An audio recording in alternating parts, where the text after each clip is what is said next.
Hello बच्चों, कैसे आप लोग। उम्मीद करता हूँ कि सभी लोग बढ़िया होंगे और बोर्ड एग्ज़ाम की तैयारी कर रहे होंगे। बच्चों, आज हम लोग class 10th math UP board 2025 का पेपर सॉल्व करेंगे। पेपर का कोड है 822 और सीरीज है सीए। इस पेपर में हम लोग केवल सेक्शन ए के क्वेश्चन सॉल्व करेंगे और सेक्शन ए में हमारे 20 क्वेश्चन होते हैं जो मल्टीपल चॉइस के होते हैं। तो आज हम लोग सिर्फ और सिर्फ मल्टीपल चॉइस के क्वेश्चन करेंगे और किसी और वीडियो में किसी और दिन हम लोग इसके डिस्क्रिप्टिव टाइप जो क्वेश्चन हैं वो करेंगे सॉल्व। ठीक है ना। तो आज हम लोग करेंगे केवल और केवल मल्टीपल चॉइस क्वेश्चन। बिना देर किए हुए हम चलते हैं पहले क्वेश्चन पे। और हमारा जो पहला क्वेश्चन है वो दिया गया है कि given the HCF 99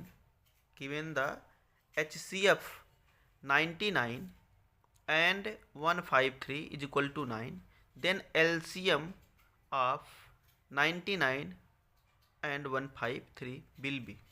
यानी कि HCF दिया गया, किसका HCF दिया गया है? HCF दिया गया है किसका? 99 और 53 का। तो HCF है, HCF of 99 and 153 is equal to 9। हमको क्या निकालना है? LCM निकालना है। LCM ऑफ 99 153 कितना होगा? अब हमको पता है, हमको एक फार्मूला पता है। फार्मूला क्या है आपका? फार्मूला ये है कि प्रोडक्ट ऑफ टू नंबर, किन्हीं दो नंबर का प्रोडक्ट, उसके एलसीएम और एचसीएफ के क्या होता है? इक्वल होता है। तो हम लोग वो फार्मूला लगाएंगे। ये पहले चैप्टर में ही है, आपका जो पहला चैप्टर है रियल नंबर्स, उसी में ये फार्मूला दिया गया है। क्या formula? LCM into HCF is equal to product of two numbers. ठीक है ना। तो एलसीएम कितना है? एलसीएम हमको निकालना ही है। एचसीएफ दिया गया है 9 और दोनों नंबर आपके कौन से हैं? 99 और 153। ठीक है। तो एलसीएम क्या हो जाएगा? एलसीएम इक्वल टू हो जाएगा 99 इंटू 153 और 9 का मल्टीप्लाई है तो 9 से डिवाइड कर देंगे। 9 से काटेंगे तो हो जाएगा 9 1 जा 9, 9 1 जा 9। ये कितना आ गया आपका? 11। कितना आ गया आपका? 11 आ गया। 11 का 153 से मल्टीप्लाई, तो LCM is equal to 11 into 153। कितना आ जाएगा ये? आ जाएगा आपका 11 3 जा 33, 11 5 जा 55 और 3 58 का 8 कैरी हुआ 5, 11 1 जा 11 और 5 16। तो एलसीएम किसका? एलसीएम ऑफ 99 एंड 153 कितना हो गया? 1683। 1683। तो इस क्वेश्चन में जो ऑप्शन सही होगा वो कौन सा ऑप्शन सही हो जाएगा? पहला ऑप्शन सही हो जाएगा। ठीक है ना। दूसरा क्वेश्चन क्या है? दूसरा क्वेश्चन कह रहा है, इस क्वेश्चन में हिंदी और इंग्लिश दोनों वर्जन हैं, तो हम लोग इंग्लिश वर्जन कर रहे हैं। हिंदी वर्जन जो हिंदी के बच्चे होंगे वो साथ साथ सीखते रहें। क्वेश्चन सेम है, सिर्फ वर्जन अलग अलग है। ठीक है ना। एक हिंदी है, एक इंग्लिश है, क्वेश्चन दोनों का सेम है। पैटर्न दोनों का सॉल्व करने का जो पैटर्न है वो भी क्या है? सेम ही है। कह रहा है अ bag contains 3 red and 2 blue balls if a ball drawn at randomly from the bag, then the probability of it being blue will be। कह रहा है कि एक बैग है, उस बैग में 3 रेड बॉल हैं, 2 ब्लू बॉल हैं, और उस बैग से रैंडमली बिना देखे एक गेंद निकाली जाती है। उस गेंद के ब्लू होने के यानी कि नीली गेंद होने की क्या प्रायिकता होगी। तो जो क्वेश्चन दिया गया है, क्वेश्चन के अकॉर्डिंग हम लोग चलेंगे। क्वेश्चन में दिया गया है कि बॉल कितने हैं आपके पास, 3 रेड और 2 ब्लू। 3 रेड बॉल हैं, 2 ब्लू बॉल हैं, ठीक है ना। कितने बॉल हैं, 3 रेड हैं, तो रेड बॉल कितने हो गए, 3। ब्लू बॉल कितने हो गए, 2। टोटल बॉल कितने हो गए, टोटल बॉल कितने हो गए, 5, ठीक है ना। अब उस बैग से हमको, उस बैग से एक बॉल बिना देखे निकालना है, और उस बॉल का ब्लू होने की प्रायिकता क्या है, प्रोबेबिलिटी क्या है। तो प्रोबेबिलिटी ऑफ ब्लू बॉल क्या हो जाएगा, favourable outcomes, favourable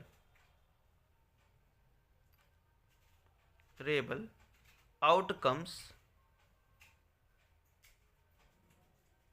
upon total number of possible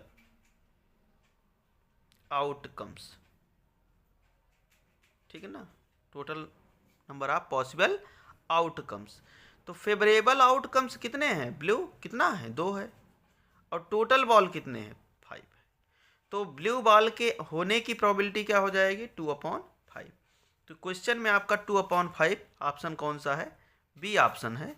तो बी ऑप्शन में आपका ये सही हो जाएगा, 2/5, ठीक है ना। आगे चलते हैं। आगे का जो क्वेश्चन है बहुत ही प्यारा क्वेश्चन है। क्वेश्चन नंबर 3 दिया गया है,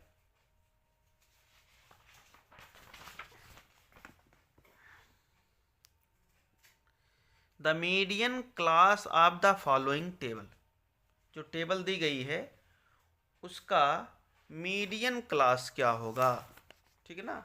तो किसी भी फ्रिक्वेंसी डिस्ट्रीब्यूशन टेबल का मीडियन क्लास हमको निकालने के लिए हमको उसमें कुमुलेटिव फ्रिक्वेंसी फाइंड करनी पड़ती है। क्या फाइंड करनी पड़ती है, कुमुलेटिव फ्रिक्वेंसी। तो सबसे पहले हम लोग क्या करेंगे, इस टेबल को बनाएंगे, ठीक है। क्या है टेबल आपकी, एक तरफ है क्लास इंटरवल, और दूसरी तरफ है फ्रिक्वेंसी,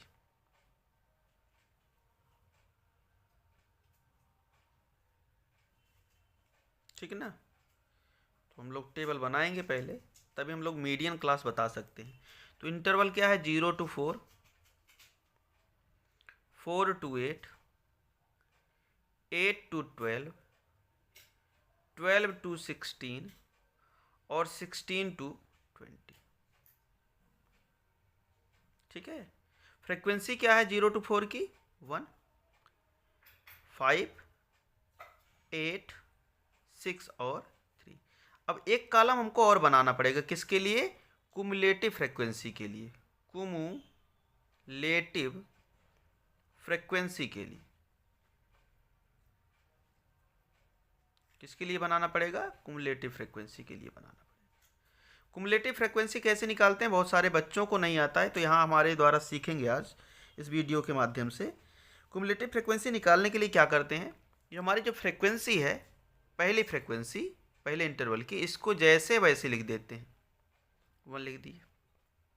अब क्या करेंगे, इस 1 को और इस 5 को ऐड करेंगे और यहाँ लिखेंगे, कितना हो जाएगा ये 6।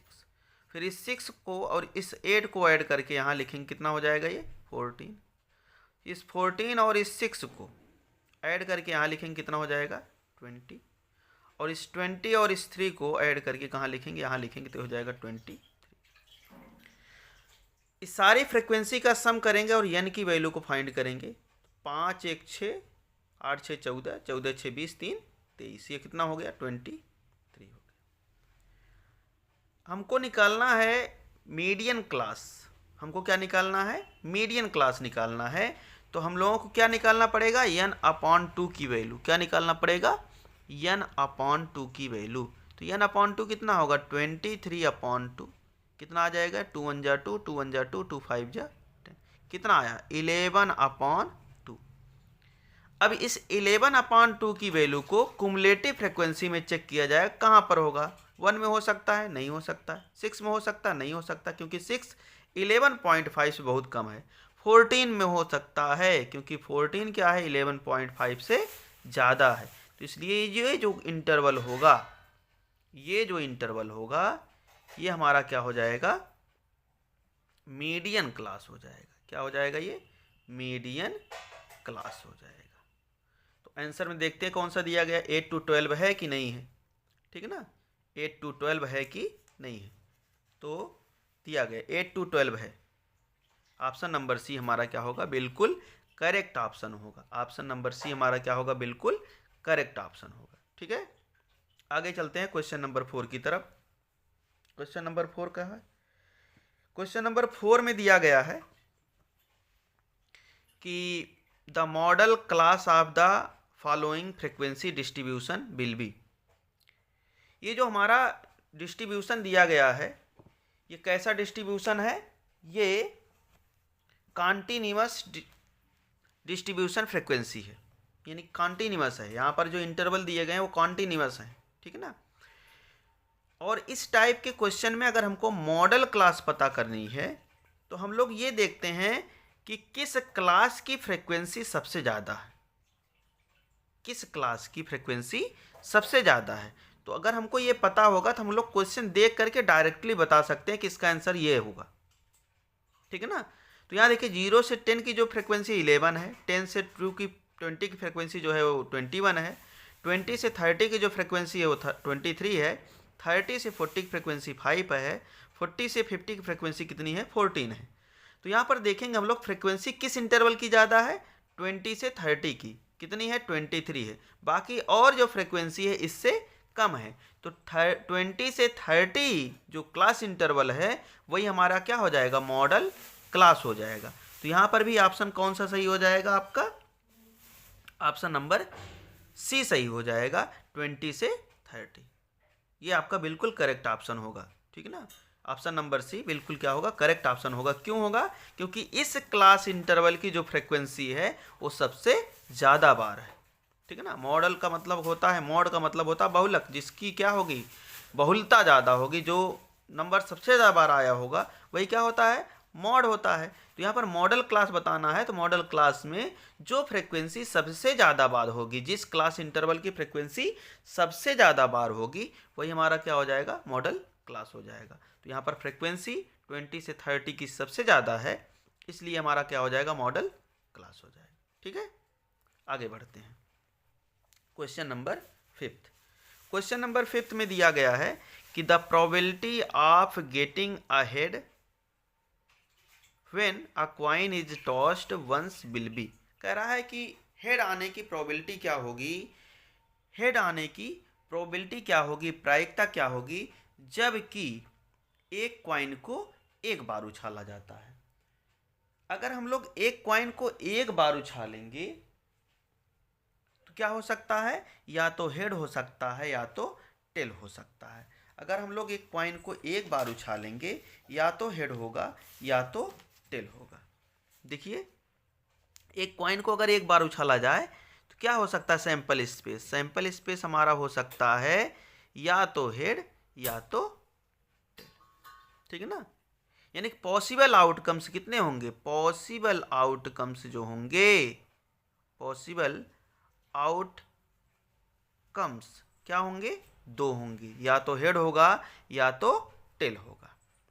अब पूछ रहा है कि हेड आने की प्रोबेबिलिटी क्या है, तो हेड आने की प्रोबेबिलिटी क्या हो जाएगी, भाई हेड 2 तो है नहीं, हेड तो एक ही है ना, और एक ही बार उछाला जा रहा है, तो क्या होगा, हेड आने की प्रोबेबिलिटी क्या होगी, एक ही बार तो होगी, तो 1, और टोटल आउटकम्स कितना है हमारा 2 है, तो क्या हो जाएगा 1/2 हो जाएगा। क्या हो जाएगा 1/2, इसका क्या होगा, करेक्ट आंसर होगा।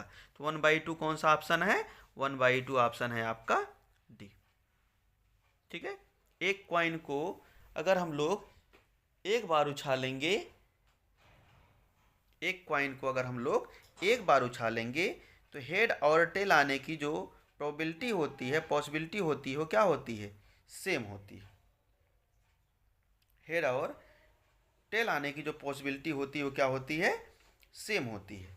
तो यहाँ पर हेड एक भी बार आ सकता है, टेल भी एक बार आ सकता है, लेकिन आने की संभावना क्या है, दोनों की। तो पूछा क्या है इसमें, हेड कितनी बार आ सकता है, हेड आने की प्रोबेबिलिटी क्या होगी।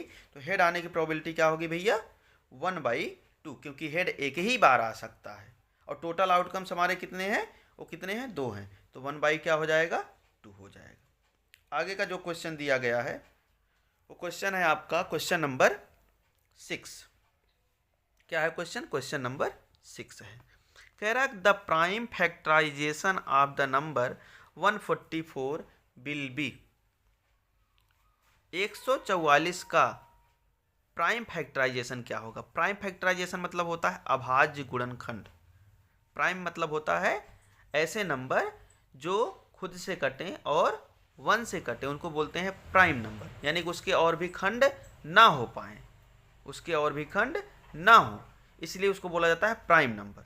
तो हमको 144 का क्या नहीं करना है, प्राइम फैक्टराइजेशन करना है, अभाज्य गुणनखंड करना है, ठीक है ना। तो इसको सीखेंगे हम लोग कैसे करते हैं इस चीज़ को। 144 है, कितना भैया, 144 है। अब सबसे पहले सबसे छोटी अभाज्य संख्या कौन सी है, 2 है, ठीक है ना। 2 क्या है, सबसे छोटी अभाज्य संख्या है, यानी सबसे छोटी प्राइम नंबर है। तो ये बताइए ये 2 से कटेगा कि नहीं कटेगा, कटेगा। तो 2 से कटेगा तो सबसे पहले 2 से काट देते, 2 से 1 जा 14 और 2 2 जा 4। फिर क्या करेंगे, फिर 2 से कटेगा, 2 से काटेंगे, फिर 2 3 जा 6, 2 6 जा 12, फिर 2 से कटेगा, 2 से काटेंगे 2 8, फिर 2 से कटेगा तो फिर 2 से काटेंगे, आएगा कितना 9। अब ये 2 से नहीं कटेगा, कितने से कटेगा, ये 3 से कटेगा। 3 क्या है, 3 भी प्राइम नंबर है, तो 3 से काट दिए, 3 3 जा 9, फिर 3 से कटेगा, 3 से काट दिए। तो क्या हो गया, इसके अभाज्य गुणनखंड क्या हुए, 2 into 2 into 2 into 2 into 3 into 3, यानी कि इसको हम लोग लिख सकते हैं 2 की पावर 4 इंटू 3 की पावर 2। तो 144 का जो प्राइम फैक्टराइजेशन हुआ कितना हुआ, 2 की पावर 4 इंटू 3 की पावर 2। तो ऑप्शन में कहाँ पर है, 2 की पावर 4, 2 की पावर 4 और 3 की पावर 2, यानी कि ऑप्शन नंबर ए क्या होगा, बिल्कुल करेक्ट ऑप्शन होगा, ठीक है ना, बिल्कुल करेक्ट ऑप्शन होगा। आगे चलते हैं, क्वेश्चन नंबर करते हैं हम लोग 7। क्वेश्चन नंबर 7 आप लोग देख सकते हैं क्या दिया गया है। क्वेश्चन नंबर 7 दिया गया है the HCF of the numbers 54 and 336, 54 और 336 का HCF कितना होगा या कौन होगा। HCF का मतलब होता है highest common factor. HCF of 54 and 336, तो सबसे बड़ा कॉमन फैक्टर इन दोनों में कौन सा होगा। कॉमन फैक्टर का मतलब जो दोनों में हो और सबसे बड़ा हो, तो हम लोग इसको निकालते हैं, 54 को फैक्टराइज करते हैं, इसका प्राइम फैक्टराइजेशन करते हैं, और नहीं दूसरा तरीका क्या है, डिवीजन मेथड। डिवीजन मेथड से भी कर सकते हैं, ठीक है ना, किससे कर सकते हैं, डिवीजन मेथड से भी कर सकते हैं, लेकिन हम लोग करेंगे प्राइम फैक्टराइजेशन से, ठीक है। 2 से काटेंगे, कितना हो जाएगा, 2 2 जा 4, 2 से 1 जा 14, फिर 3 से कटेगा 9 आएगा, फिर 3 से कटेगा तो ये कितना हो जाएगा, 3 आ जाएगा, फिर 3 से कटेगा तो ये 1 हो जाएगा। अब 336 को भी प्राइम फैक्टराइजेशन करते हैं, 336 का भी, 3 2 1 जा 2, 2 6 जा 12 और 2 8 जा 16, फिर 2 से 2 8 जा 16 और 2 4 जा 8, 2 4 जा 8, 2 2 जा 4, फिर 2 से 2 2 जा 4, 2 1 जा 2, फिर 3 से 7 और फिर 7 से कितना आ जाएगा 1, ठीक है। अब बनाते हैं तो क्या हो जाएगा, ये 54 का हो गया 2 इंटू 3 इंटू 3 इंटू 3, और 3 3 6 का हो गया 2 into 2 into 2 into 2 into 3 into 7। अब देखेंगे दोनों में कॉमन कौन कौन है। 2 दोनों में है और क्या है 3 दोनों में है और कोई है और कुछ नहीं है। तो इसका जो HCF होगा वो कितना हो जाएगा, HCF हो जाएगा 2 इंटू 3 यानी कि 6। तो हाईएस्ट कॉमन फैक्टर क्या हुआ 6 हुआ, यानी कि इस क्वेश्चन का जो आंसर हुआ वो क्या हो जाएगा 6 हो जाएगा। तो 6 कहीं पर है दिख नहीं रहा होगा, ये ऑप्शन बी में ही 6 है। ये थोड़ा सा इस पर डाट लगा हुआ इसलिए दिखाई नहीं दे रहा। तो ऑप्शन बी क्या होगा इसका करेक्ट ऑप्शन होगा। क्वेश्चन नंबर 8 है distance of the point 3 4 from x axis will be. कह रहा कि एक्स एक्सिस से पॉइंट 3 4 की डिस्टेंस क्या होगी। ठीक है, एक्स एक्सिस से पॉइंट 3 4 की डिस्टेंस क्या होगी ये हमको बताना है। इस क्वेश्चन को करने से पहले अगर वीडियो आपको हेल्पफुल लगे तो वीडियो को ज़्यादा से ज़्यादा शेयर करें अपने दोस्तों के पास, लाइक करें और कमेंट करें। और जो लोग चैनल को अभी तक सब्सक्राइब नहीं किए हैं वो चैनल को सब्सक्राइब जरूर करें। चलिए क्वेश्चन नंबर 8, एक्स एक्सिस से 3 और 4 की डिस्टेंस बतानी है। तो इसको हम ग्राफ से करते हैं जिससे आपको समझ में आ जाए। तो पहले तो हम लोग बनाते हैं एक्स और वाई एक्सिस यानी कार्टेशियन प्लेन, कार्तीय तल, या इसी को बोला जाता है एक्स वाई तल। X dash y dash. ठीक है, यहाँ होगा 0 ओरिजिन है और लिखते हैं 0 0 1 2 3 4 5 1 2 3 4 5। इधर होगा -1 -2, ज़्यादा का हो सकता है नहीं। तो 1 2 3 4 5, इधर 1 2 3 4 5, इधर -1 -2। बस कह रहा 2 कितना है 3, 4 है। 3, 4 कहाँ होगा 3 एक्स एक्सिस पर और इसी के सीध में चले जाएंगे कहाँ तक वाई एक्सिस पर जहाँ 4 है वहाँ तक। तो ये पॉइंट आपका यहाँ बिलोंग है, यहाँ रह रहा है, यहाँ पर स्थित है पहले क्वाड्रेंट में 3, 4। कह रहा कि एक्स एक्सिस से डिस्टेंस, कहाँ से डिस्टेंस बतानी है एक्स एक्सिस से। तो एक्स एक्सिस डिस्टेंस कितनी हो गई है 4 यूनिट हो गई। कितनी हो गई 4 यूनिट, 4 इकाई। और वाई एक्सिस से पूछता तो कितना होता 3 इकाई होता। तो यहाँ पूछा है एक्स एक्सिस से डिस्टेंस कितनी होगी।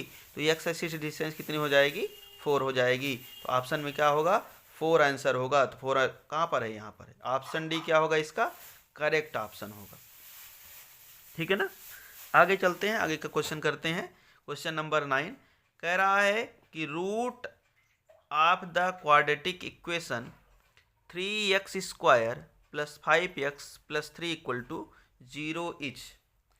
कह रहा कि जो क्वाड्रेटिक इक्वेशन दिया गया है इसके रूट्स कैसे होंगे, इसके मूल कैसे होंगे, वास्तविक होंगे, वास्तविक बराबर होंगे, वास्तविक नहीं होंगे या कुछ नहीं होगा, कैसे होंगे। ठीक है ना, तो हम लोग इसका रूट देखते हैं कि रूट इसके कैसे होंगे। तो हम लोगों ने पढ़ा है डिस्क्रिमिनेंट विविक्तिकर, जिसको लिखते हैं d = b² - 4ac। उसमें भी हम लोगों ने पढ़ा है कि अगर d की वैल्यू ग्रेटर देन 0 होगी तो रूट्स कैसे होंगे रियल एंड डिस्टिंक्ट। और d की वैल्यू अगर 0 के बराबर होगी तो क्या होंगे रियल एंड इक्वल। और d की वैल्यू लेस देन 0 होगी तो क्या होंगे रूट्स नो रियल रूट्स, कोई भी रियल रूट्स नहीं होंगे। ठीक है, ये बात हम लोगों ने पढ़ रखी है। तो हमको करना क्या पड़ेगा कि इस क्वाड्रेटिक इक्वेशन के डिस्क्रिमिनेंट को फाइंड करना पड़ेगा, d को फाइंड करना पड़ेगा।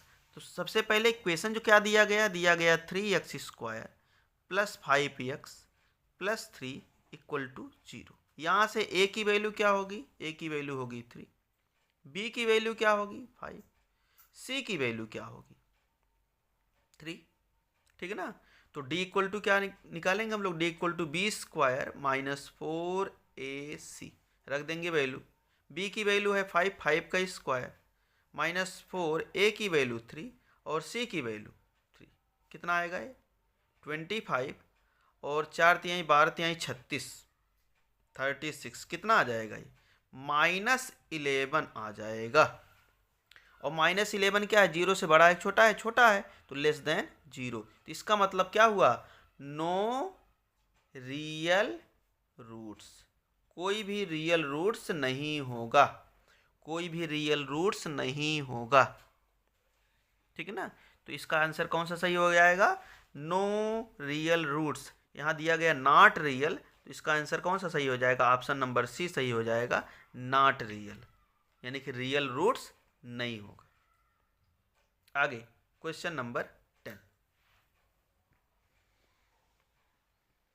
क्वेश्चन नंबर 10 दिया गया है कि the solution of the equations x minus 2 is equal to 2, x minus 2 sorry x minus 2 नहीं है, x minus y equal to 2 and x plus y equal to 2 will be. कह रहा कि ये दोनों इक्वेशन दिए गए हैं, इस इक्वेशन के सॉल्यूशन इनमें से कौन है। ये इक्वेशन कैसे हैं, इक्वेशन कैसे हैं, pair of linear equation in 2 variable, pair of linear equation in 2 variable. तो ऐसे क्वेश्चन को सॉल्व करने का तरीका तो पता ही है, सॉल्व करके निकाला जा सकता है आंसर, लेकिन हम लोग यहाँ सॉल्व नहीं करेंगे, यहाँ हम लोग ऑप्शन के द्वारा चेक करेंगे, ऑप्शन रख रख करके फटाक से चेक कर लेंगे और सॉल्व करेंगे। तो सॉल्व करने पर थोड़ा लंबा होता है, आंसर तो करेक्ट ही आएगा लेकिन थोड़ा सा लंबा होता है। तो हम दोनों तरीका आपको बता दे रहे हैं। तो इसको जो है इससे कैसे चेक करेंगे, ऑप्शन से देखिए, x की वैल्यू 0 रखेंगे और ये y की वैल्यू 2 रखेंगे, तो -2 इज नॉट इक्वल टू, ये होगा नहीं, कैंसिल हो गया। x की वैल्यू 4, y की वैल्यू 2, 4 और 2 रखेंगे तो 2 आएगा, 4 और 2 रखेंगे तो 6 नहीं आएगा, तो ये ऑप्शन बी भी नहीं होगा। x की वैल्यू -2 रखेंगे, y की वैल्यू 0, तो -2 और इक्वल टू 2 ये भी नहीं होगा, तो ऑप्शन कौन सा सही हो जाएगा, ऑप्शन नंबर डी सही हो जाएगा, यानी कि x इक्वल टू 2 और y इक्वल टू 0 इसका क्या होगा, करेक्ट ऑप्शन होगा। ये तो हो गया ऑप्शन से। अगर इसी क्वेश्चन को हमको सॉल्व करके सीखना होता तो कैसे करते हैं हम लोग सॉल्व, देखिए यहीं बगल में कर लेते हैं, हम लोग इसको सॉल्व करके भी निकाल सकते थे। क्या दिया गया है, x minus y equal to 2, x minus y equal to 2 और x plus y equal to, ये इक्वेशन फर्स्ट है, ये इक्वेशन सेकेंड है, और दोनों इक्वेशन को अगर हम लोग ऐड कर दें, ऐड करें, तो ऐड करने पर क्या होगा, y से y कैंसिल हो जाएगा, 2x इक्वल टू हो जाएगा 4, तो x की वैल्यू कितनी आ जाएगी 4/2, आंसर कितना आ गया 2, ठीक है ना। अब इस x की वैल्यू को किसी एक इक्वेशन में रख देते, तो 2 माइनस वाई इक्वल टू 2, पहले इक्वेशन में रखने पर 2 माइनस वाई इक्वल टू 2, तो माइनस वाई इक्वल टू क्या हो जाता, 2 minus 2 minus y equal to 0, यानी कि y इक्वल टू 0, तो x की वैल्यू 2 और y की वैल्यू 0, इसका क्या होगा आंसर होगा, तो x की वैल्यू 2 और y की वैल्यू क्या होगा 0 होगा। तो ये ऑप्शन आपका कौन सा सही हो जाएगा, डी, ऑप्शन कौन सा सही हो जाएगा, डी ऑप्शन सही हो जाएगा। ये बड़ा आसान क्वेश्चन होता है, थोड़ा सा इसमें दिमाग लगाते हैं तो इसका सॉल्यूशन फटाक से आ जाता है, ठीक है ना। आगे क्वेश्चन नंबर 11,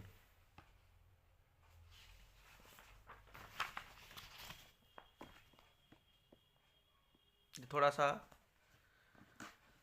अच्छा क्वेश्चन दिया गया है। कह रहा है the sum and difference of 2 numbers are 8, दो नंबर हैं, दोनों का सम कितना है 8 है और दोनों का डिफरेंस कितना है 2 है।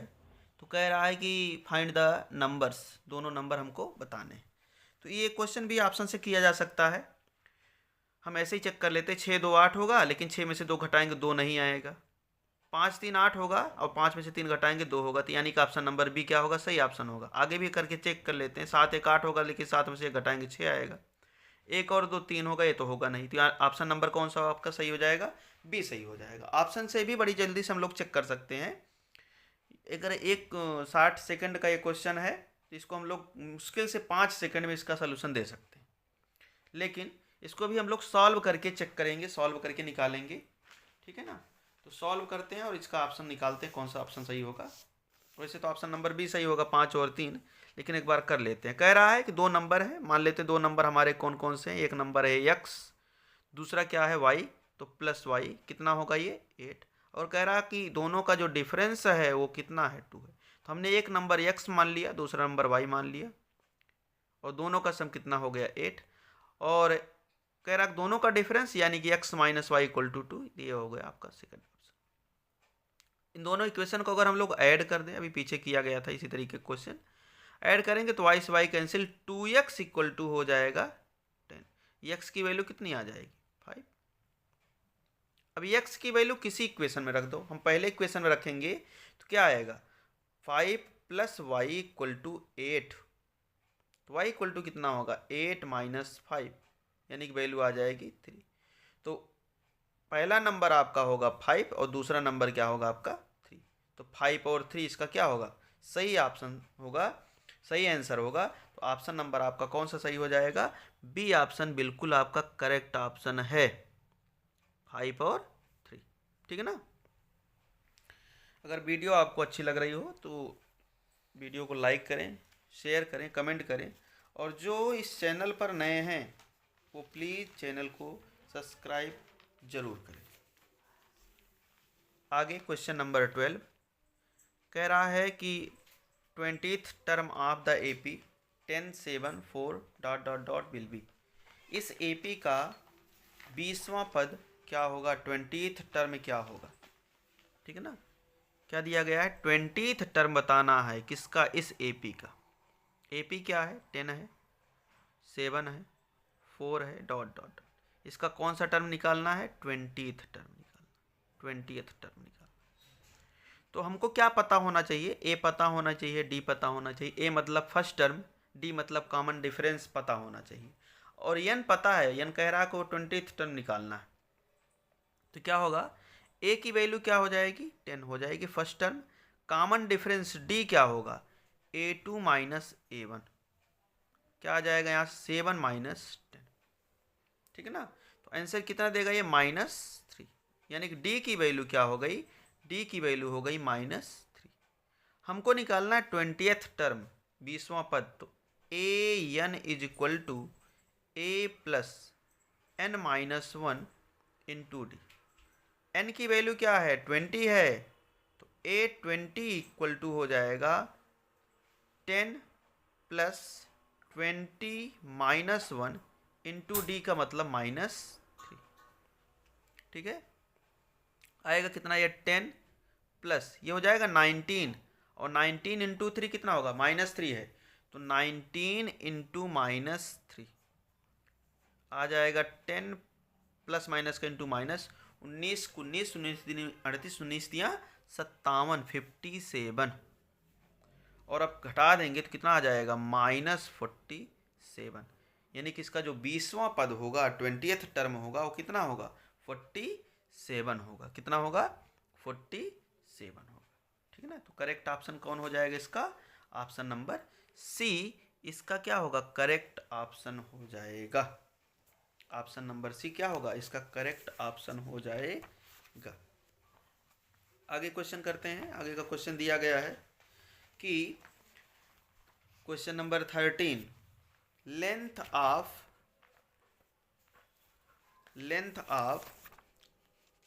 a tangent drawn on a circle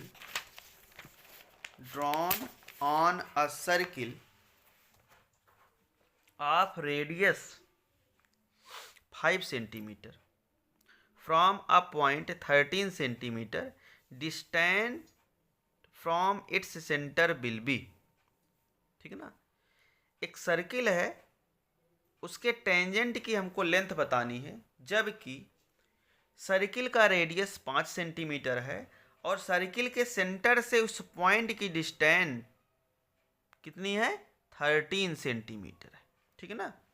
तो इसका फिगर बनाते हैं और समझाते हैं आपको। कह रहा है कि एक सर्किल है, इस सर्किल का जो रेडियस है वो 5 सेंटीमीटर है, 5 सेंटीमीटर। और सर्किल के सेंटर से उस पॉइंट की जो डिस्टेंस है वो कितना है, 13 सेंटीमीटर है। पी मान लो, ये ओ कर लो। तो कह रहा है कि इसके टेंजेंट की हमको लेंथ बतानी है, ये टेंजेंट। अब ये बताइए कि ये एंगल कितना हो जाएगा, 90 डिग्री। और ये ट्रायंगल क्या हुआ, राइट एंगल ट्रायंगल हुआ। राइट एंगल ट्रायंगल यानी कि राइट एंगल का अपोजिट साइड ही क्या हो जाएगी, हाइपोटेन्यूज। ये क्या हो जाएगा, बेस। और ये क्या होगा, परपेंडिकुलर। आपको पता है कब यहाँ क्या लगने वाला है, यहाँ लगने वाला है पाइथागोरस प्रॉपर्टी। तो एच स्क्वायर इक्वल टू होता है p square plus b square. H कितना है, 13 का स्क्वायर इक्वल टू पी कितना है, पी तो हमको निकालना ही है, टेंजेंट की लेंथ निकालनी ही है, पी स्क्वायर। और बी कितना है, 5 का स्क्वायर। तो हो जाएगा 169 equal to p square plus 25। तो पी स्क्वायर इक्वल टू कितना आ जाएगा, 169 माइनस 25, यानी पी स्क्वायर इक्वल टू आ जाएगा 144। तो पी इक्वल टू क्या होगा, पी इक्वल टू होगा √144 और इसकी वैल्यू आ जाएगी 12 सेंटीमीटर।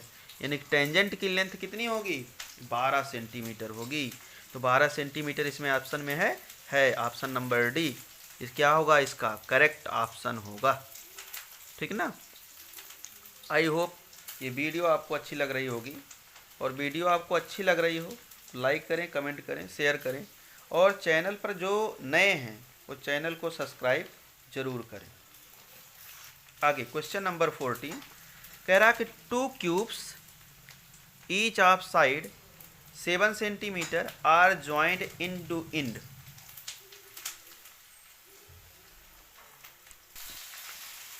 क्वेश्चन नंबर 14 है कि 2 cubes each of side 7 centimetre are joined end to end. The total surface area of the resulting solid will be। कह रहा है 2 क्यूब हैं और दोनों की साइड क्या है, 7 सेंटीमीटर है। दोनों क्यूब की साइड क्या है, 7 सेंटीमीटर है। और दोनों को एंड से, दोनों का जो है एक एक पार्ट, एक एक फेस आपस में चिपका दिया जाता है, और चिपकाने से क्या बन जाता है, क्यूबाइड बन जाता है। तो कह रहा है उस क्यूबाइड का, उस रिजल्टिंग सॉलिड का टोटल सरफेस एरिया क्या होगा। तो हम लोग देखते हैं कि इस क्वेश्चन को करेंगे कैसे। कह रहा है 2 क्यूब हैं, 2 क्यूब हैं इस तरीके से। एक क्यूब ये हो गया, एक क्यूब ये हो गया, ठीक है ना। ये 2 क्यूब हैं और दोनों क्यूब की जो साइड है वो 7 सेंटीमीटर है। सारी साइड 7 सेंटीमीटर से, इसकी भी है और इसकी भी है। अब इन दोनों को क्या किया जाता है, एक दूसरे से सटा करके रख दिया जाता है। तो जब सटा करके रखेंगे तो क्या होगा, एक क्यूबाइड बनेगा। कैसे बनेगा, देखिए ऐसे।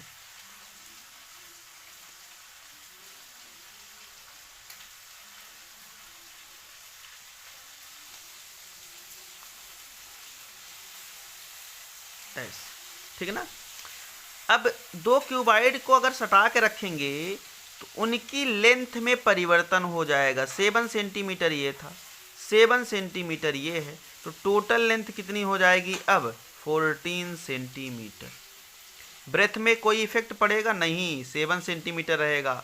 हाइट पर कोई इफेक्ट पड़ेगा नहीं, 7 सेंटीमीटर रहेगा। तो लेंथ क्या हो गई, लेंथ हो गई 14 सेंटीमीटर। ब्रेथ क्या हो गई, 7 सेंटीमीटर। हाइट क्या हो गई, 7 सेंटीमीटर। तो रिजल्टिंग क्यूबाइड का टोटल सरफेस एरिया क्या हो जाएगा, total surface area of cuboid क्या होगा, ये हो जाएगा आपका 2 into LB plus BH plus HL। 2 L की वैल्यू है 14, B की वैल्यू है 7, प्लस 7 इंटू 7 प्लस 7 इंटू 14। 2 14 सते 98 98 प्लस 7 सते 49 फिर 14 सते 98 98।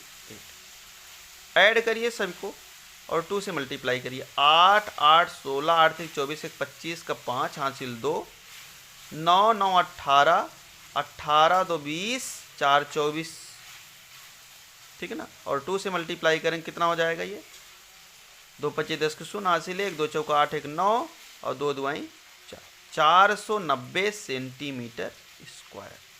कितना हो जाएगा, 490 सेंटीमीटर स्क्वायर। क्या ऑप्शन में है, तो देखते हैं कि ऑप्शन में जो पहला ऑप्शन है वही 490 है, तो ऑप्शन ए आपका क्या होगा, बिल्कुल करेक्ट ऑप्शन हो जाएगा, ठीक है ना। आगे चलते हैं क्वेश्चन नंबर 15 पर। कह रहा है कि एक सर्किल है, अ circle of radius 21 centimetre, an arc subtends an angle of 30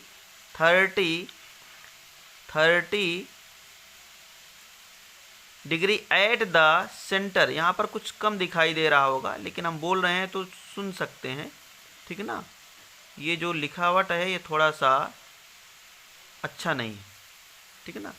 क्या दिया गया, in a circle of radius 21 centimetre subtend an angle of 30 degree at the centre, the length of the arc will be. तो उस arc की length क्या होगी जिसके द्वारा एंगल 30 डिग्री बनाया जा रहा है, कहाँ पर, सेंटर पर। तो देखिए एक सर्किल है, इसका जो रेडियस है वो कितना है, 21 है, 21 सेंटीमीटर है, और इसका एक आर्क सर्किल के सेंटर पर 30 डिग्री का एंगल बना रहा है, ठीक है ना। कितने का एंगल बना रहा है, 30 डिग्री का। तो ये आर्क मान लीजिए आपका ए बी है, तो इस आर्क की लेंथ हमको बतानी है, तो लेंथ ऑफ आर्क क्या होगा, लेंथ ऑफ आर्क होगा 2 pi r into theta by 360 degree.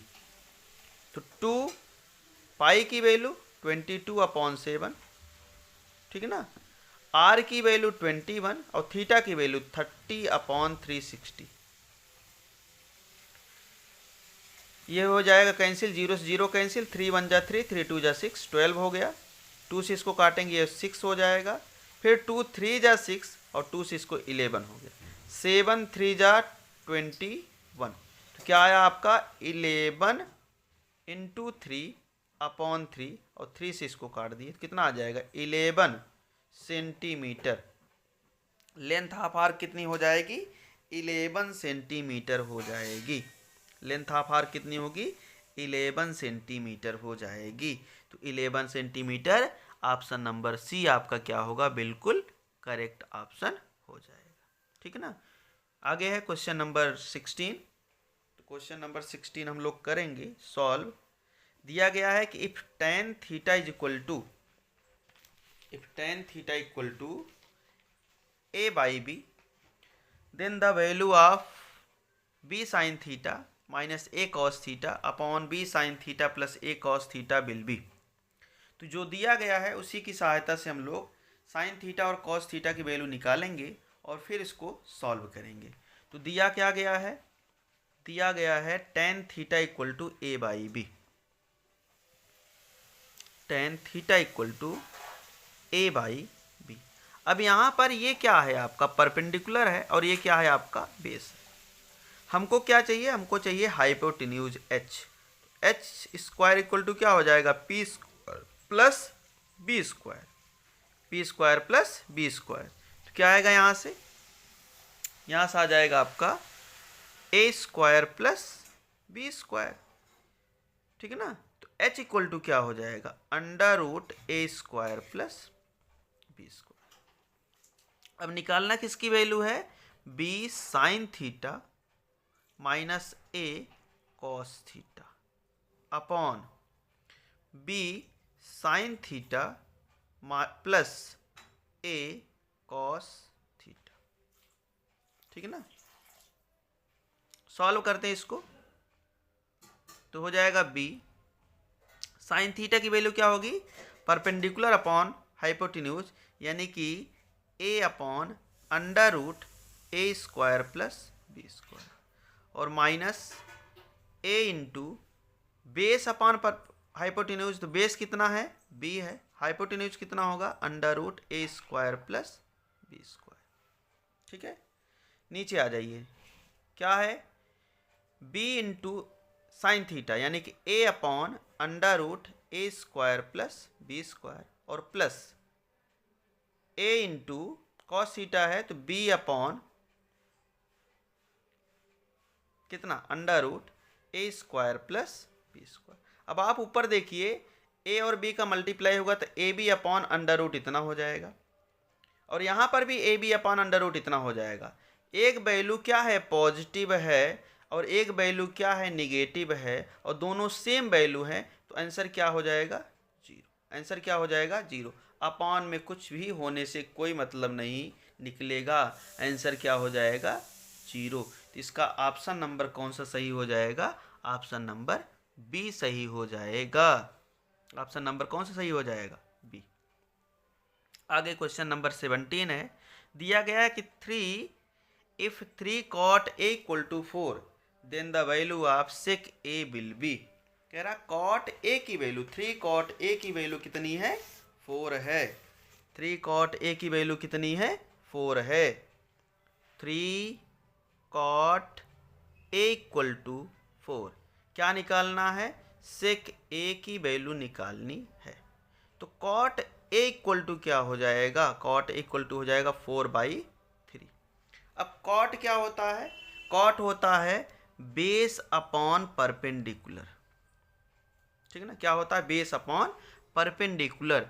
तो हमको क्या चाहिए पुनः एच चाहिए, एच स्क्वायर इक्वल टू क्या हो जाएगा p square plus b square. Pythagoras theorem यहाँ पर भी लगेगी, बेस पता है परपेंडिकुलर पता है हाइपोटेन्यूज चाहिए, तो h square equal to p square plus b square. तो p कितना है 3 का स्क्वायर और बेस कितना है 4 है तो 4 का स्क्वायर। कितना आ जाएगा ये 9 + 16। आंसर कितना आएगा, आंसर आ जाएगा यहाँ पर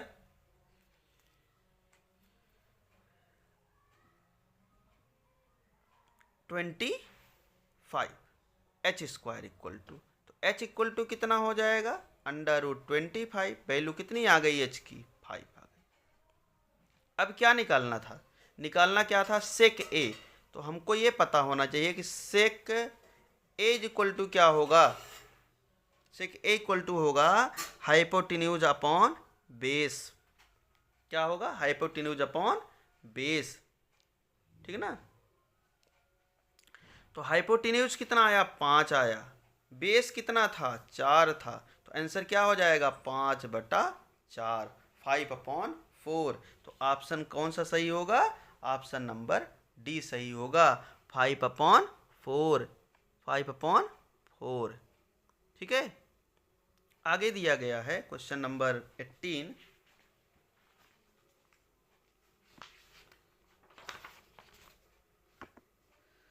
इसमें कुछ कम दिखाई दे रहा है, हम इस क्वेश्चन को लिख देते हैं।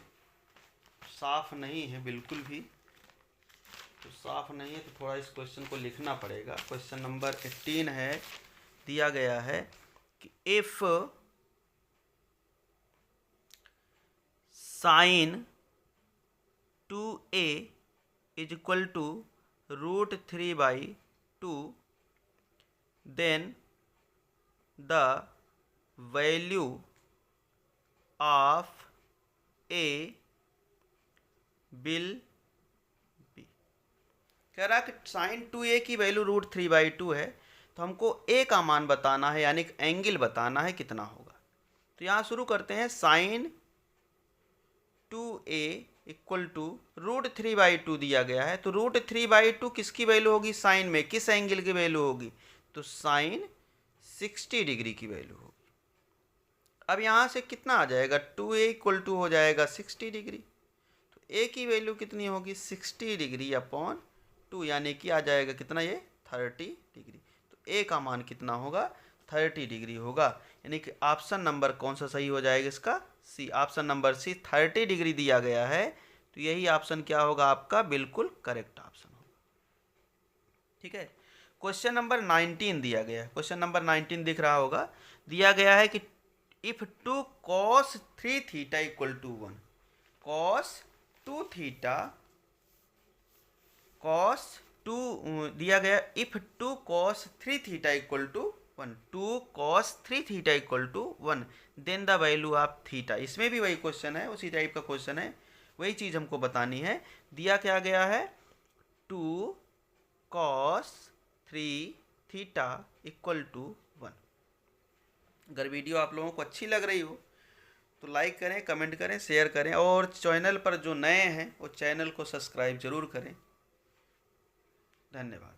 आगे question, 2 cos 3 theta equal to 1, तो find the value of theta. हमको थीटा का मान बताना है कितना होगा।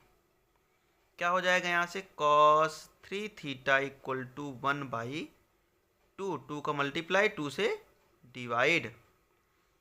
अब ये cos में किसकी वैल्यू 1/2 होती है, cos में किसकी वैल्यू 1/2 होती है, cos 0 की वैल्यू 1, cos 30 की वैल्यू √3/2, cos 45 की वैल्यू 1/√2, cos 60 की वैल्यू होती है 1/2। तो cos 3 theta equal to cos 60 degree.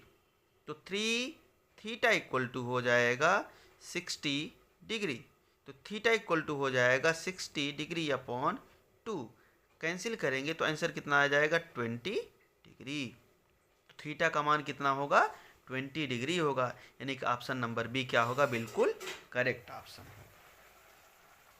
आज की वीडियो का जो लास्ट क्वेश्चन है वो दिया गया है नीचे कि if the given figure line segment P Q is drawn parallel to the base B C of triangle A B C, if P Q ratio B C equal to 1:3, then the ratio of A P and B P, A P और B P का ratio हमको बताना है।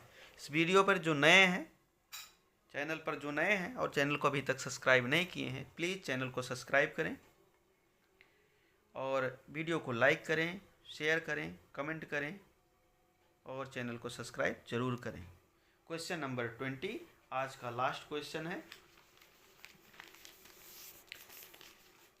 Figure दिया गया है आपका कि ए पी एक ट्रायंगल है, ए बी सी, ए बी सी, और पी क्यू क्या है, एक कोई लाइन है पी क्यू, ठीक है ना। और कह रहा है जो पी क्यू है वो पैरेलल है किसके, बी सी के। तो हमको पता है कि किसी भी ट्रायंगल के में किसी साइड के अगर पैरेलल कोई लाइन ड्रा कर दी जाती है तो वो अदर टू साइड को सेम रेशियो में डिवाइड करती है। तो सेम रेशियो में डिवाइड करती है तो इसका मतलब ये है कि जो ए पी होगा वो बी पी के, A P upon B P किसके बराबर होगा, A Q upon Q C के बराबर होगा। लेकिन यहाँ पर इससे काम चलने वाला नहीं है। दिया क्या गया है, यहाँ दिया गया है कि जो पी क्यू है उसका बी सी से रेशियो जो है 1:3 है।